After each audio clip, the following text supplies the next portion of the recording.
సంఘంలో కొద్దిమంది నిజంగా దేవుని కోసమే జీవిస్తున్నామన్నట్టుగా కనపడుతూ వారు లోపల కేవలం నటిస్తూ ఉంటారు. వారి గురించి ఏమంటారు? పరిశుద్ధ గ్రంథము తెలియచేస్తుంది, పాత నిబంధనలో క్రొత్త నిబంధనలో చాలా మంది క్రైస్తవులు వేషం వేసుకున్నారు. అందులో సేవకులు ఉన్నారు, ఆశ్చర్యపడడానికి వీల్లేదు.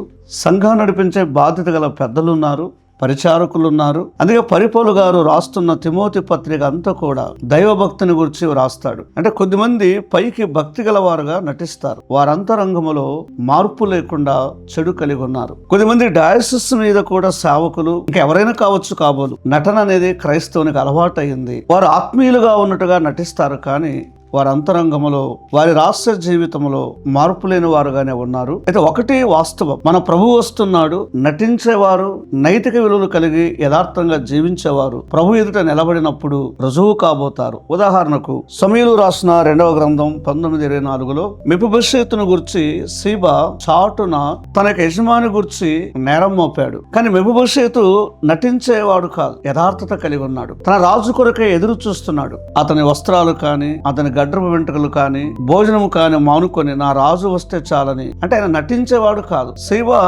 దావీదు దగ్గర నటించాడు, వాస్తవం అనుకున్నాడు. ఒకరోజు రాజు రానే వచ్చాడు. నిజాయితీ కలిగిన భక్తుడెవరో, నటించిన భక్తుడెవరో తేటగా రుజువైంది. సంఘానికి కూడా ఒక హెచ్చరిక ఇందులో కనబడుతుంది. యాకోబు రాసిన పత్రిక 5వ అధ్యాయం 9వ వచనములో న్యాయాధిపతి రావడము ఖాయం, తీర్పు తీర్చడము ఖాయం, బహుమానం ఇవ్వడం ఖాయం, ఎవరికి? నటించే వారికి కాదు. క్రీస్తు కొరకై నటించకుండా క్రీస్తును ధరించుకొని రోషము కలిగి ఉన్నవారు. మీరు అడిగిన ప్రశ్నకు నటిస్తూనే ఉంది క్రైస్తవ్యం. అయితే ఆ జీవితం ప్రభుకు మహిమ రాదు. మనము నటించకుండా లేఖనాల మీద ఆధారపడి క్రీస్తును చూపుతూ సాగిపోదాం.